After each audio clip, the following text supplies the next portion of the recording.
Hello everyone, welcome to our class. आज के इस क्लास में हम क्या डिस्कस करने वाले हैं? यूपीएससी ईएसई 2025 प्रीलिमिनरी सॉल्यूशंस के बारे में। सिविल इंजीनियरिंग में क्या क्वेश्चंस पूछे हुए थे, उन क्वेश्चंस के बारे में हम डिस्कस करेंगे। जैसा कि हमने सारे सब्जेक्ट के बारे में डिस्कस किए थे कि किस सब्जेक्ट से कितना वेटेज है, तो ये टेबल हमने प्रीवियस क्लास में डिस्कस किए थे। Civil engineering paper analysis of ESE 2025 preliminary examinations के बारे में कि सब्जेक्ट जैसे बिल्डिंग मटेरियल में कितने नंबर ऑफ क्वेश्चंस पूछे गए हैं, सोम से, structural analysis and steel structure से। ओके, तो हम यहाँ पे क्वेश्चन नंबर फर्स्ट टू 10 हमने पूरा डिटेल्स में सॉल्व कर लिए थे। इसके डिटेल्ड सॉल्यूशन हम लोग यहाँ पे डिस्कस कर रहे हैं, जिससे जो इसमें चार जैसे कि फर्स्ट, सेकंड, थर्ड, फोर्थ, जो फोर्थ ऑप्शन है ये हमारे क्या है, बहुत इंपॉर्टेंट है। तो हर एक हमको बेसिक इंफॉर्मेशन इसकी हो जाए, तो हम यहाँ पूरा डिटेल्स में सॉल्यूशन डिस्कस कर रहे हैं। तो क्वेश्चन नंबर 11 से हम लोग स्टार्ट करेंगे। ठीक है, तो क्वेश्चन नंबर 11 क्या पूछा हुआ है? अ सीट पाइल वॉल और वॉल्क हेड ये किससे सब्जेक्टेड है? Subjected to which one of the following types of lateral pressure. किस टाइप के लेटरल प्रेशर से ये सब्जेक्टेड है? Active and passive earth pressure, vertical pressure due to ship impact, balance water pressure या फिर इंक्लाइन विंड प्रेशर। तो a seat pile wall और bulkhead may be subjected to which one of the following types of lateral pressure। तो option number A is the correct answer. क्या होगा यहाँ पे? Active and active and passive earth pressure is the correct answer. कि a seat pile wall और bulkhead may be subjected to which one of the following types of lateral pressure. तो A is the correct answer, active and passive earth pressure. A seat pile wall और wall head may be subjected to active and passive earth pressure। ठीक है, next हम यहाँ पे second question पे move करेंगे कि 12 नंबर ऑफ क्वेश्चंस क्या पूछा हुआ है? What is the maximum depth to which a trench of vertical sides can be excavate in a clay stratum.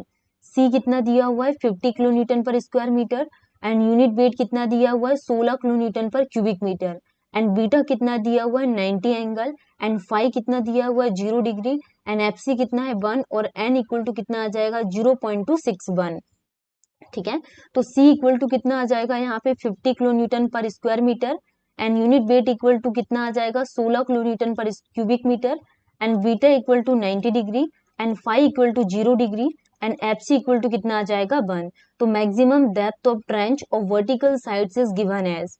तो हम यहाँ पे क्रिटिकल हाइट कैसे निकाल लेंगे? S C equal to 4c divided by unit weight and under root of K A. तो critical height 4 into कितना कर देंगे? 50। एंड यूनिट वेट कितना आ जाएगा यहाँ पे? 16 अंडर रूट ऑफ 1। तो क्रिटिकल हाइट कितनी निकल कर आ जाएगी? 12.5 मीटर। ठीक है, नेक्स्ट हम बात करने वाले हैं क्वेश्चन नंबर 13। क्या पूछा हुआ? The reinforce soil technique concept. Reinforce soil technique concept is essentially based on the mobilisation of the interfacial shearing resistance. कि जो रेनफोर्स सॉइल टेक्निक या जो कॉन्सेप्ट है ये किस पर बेस्ड है? Mobilisation of the interfacial shearing resistance. और वो भी किस किस के बीच में? सॉइल एंड रेनफोर्समेंट के, which in turn restrained the, ये shear strained, lateral deformation of the soil and shearing resistance, या फिर longitudinal deformation of the soil. तो option number C is the correct answer. Lateral deformation of the soil is the correct answer, which in turn restrain the lateral deformation of the soil.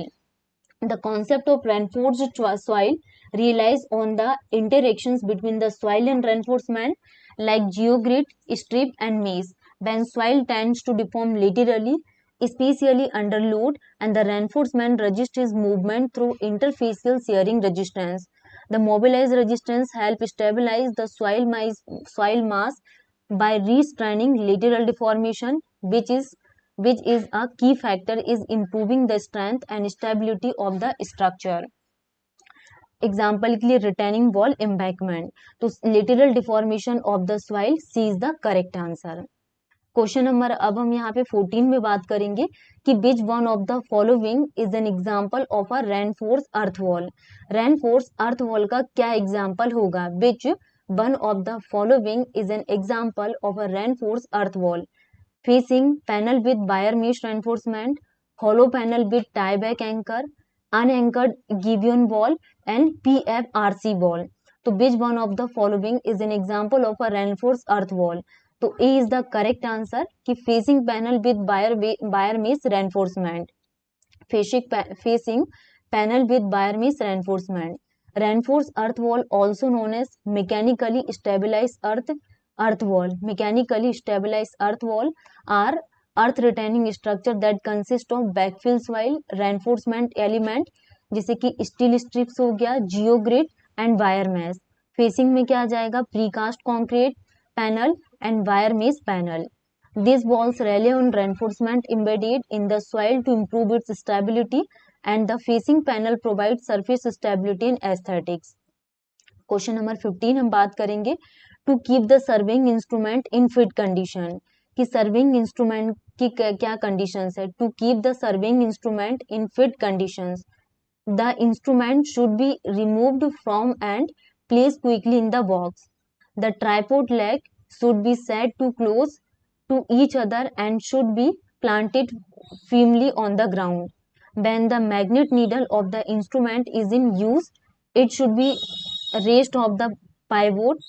The objective and eyepiece lens should not be touched with finger. तो option number D is the correct answer कि removing and placing the instrument quickly increase the risk of mechanically shock और damage. Instrument should always be handle.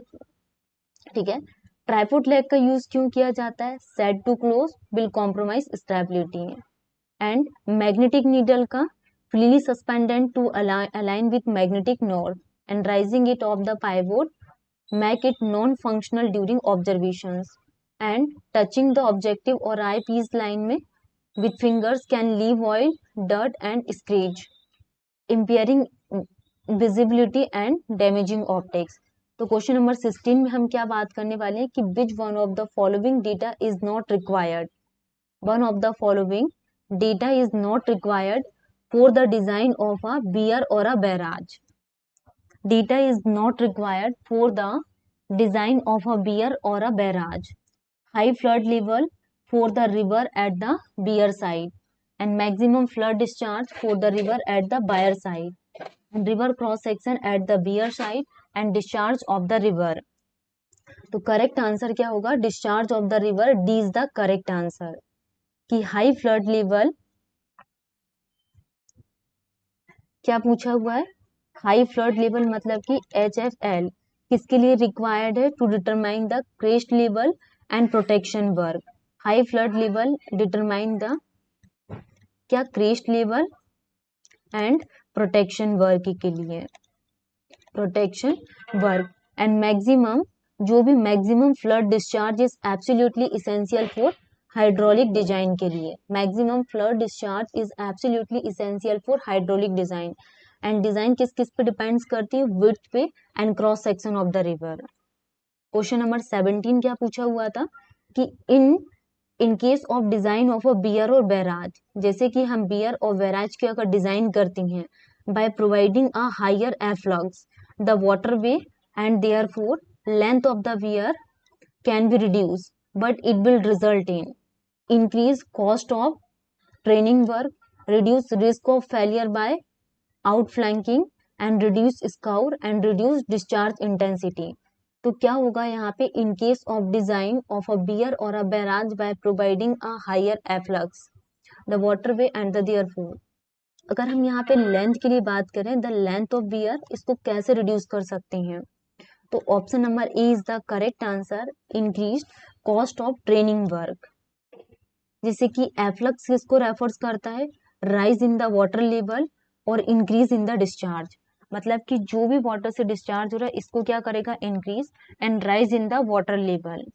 Next, higher afflux क्या करता है यहाँ पे, higher afflux will increase the risk of outflanking. तो higher efflux will increase the risk of outflanking, and higher discharge passing capacity per unit length will cause more scour, and higher efflux and narrower sections will increase the discharge intensity.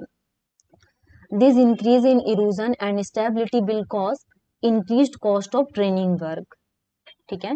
Next हम यहाँ पे question number 18 के लिए बात करेंगे in case of an irrigation canal the seepage losses किस किस पे डिपेंड करेगा? In case of an irrigation canal, the seepage loss depends on the condition of the canal. Seepage through a silted canal is more than that from a new canal. Amount of silt carried by the canal, the less the silt, the lesser are the losses. Velocity of canal water, more the velocity, more will be the losses. Cross section of the canal and its bitted perimeter. तो option number D is the correct answer, cross section of the canal and its wetted perimeter. Irrigation canal the seepage losses depends on cross section of the canal and its wetted perimeter. तो seepage losses क्या होगा? Directly proportional to wetted perimeter. ये है seepage losses and ये directly proportional होगा किसके? बेटेड perimeter के. अगर हमारे पास सरफेस मोर है, is in contact with the water, more will be the seepage. तो सीपेज भी क्या होगा? ज्यादा होगा. ठीक है, तो seepage through a silted canal will be less than that of from a new canal because of all the silt present at the bed of canal. The less the silt, more are the losses. Question number 19. Which one of the following is not a way of alignment of canal? Is not a way of alignment of canal. Watershed canal, distribution canal, contour canal या side slope canal. तो option number C is the correct answer. One of the following is not a way of alignment of canal. कि alignment of canal के लिए कौन सा हमारे पास ये नहीं होगा? तो डिस्ट्रीब्यूशन कैनाल. डिस्ट्रीब्यूशन कैनाल किसको रेफर्स करता है? पर्पस और function of canal, not the alignment. A distribution canal can be align with any alignment technique. ये river, this is the barrage. अब हम यहाँ पे इसको डिस्ट्रीब्यूट करेंगे मैन कैनाल और ब्रांच कैनाल में. ठीक है, तो option number C is the correct answer, distribution canal. तो क्वेश्चन नंबर 20 क्या पूछा हुआ है कि which one of the following is one of the objective of river training. River training के लिए हमें क्या किन किन ऑब्जेक्टिव्स की रिक्वायरमेंट होती है, इनके बारे में हम डिस्कस करेंगे. To make the river change its course, to protect the river banks by deflecting the river away from the attacked bank, and to avoid disposal of sediment load, to avoid providing minimum water depth required for navigation. तो option number B is the correct answer, to protect the river bank by deflecting the river away from the attack bank. कि river training aim to stabilize the river course, not unnecessarily change it.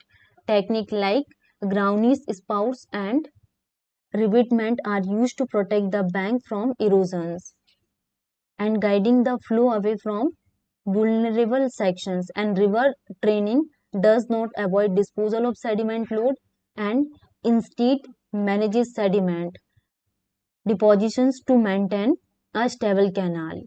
Next, providing minimum water depth for navigation is one of the objective of river training. ठीक है, तो आज के इस class में हमने क्या कितने नंबर ऑफ क्वेश्चंस को सॉल्व कर लिए हैं? 11 to 20. तो हमने यहाँ पे 10 नंबर ऑफ क्वेश्चंस को सॉल्व किए एंड क्वेश्चंस के साथ साथ हमने सारे इसमें डिटेल्स सॉल्यूशंस के बारे में भी डिस्कस किए थे. एक मिनट आप लोग रुकना. डिटेल सॉल्यूशन भी हमने डिस्कस किए. इसी हम यहाँ पे क्लास को स्टॉप करेंगे and next day new questions के साथ मिलेंगे. Thank you.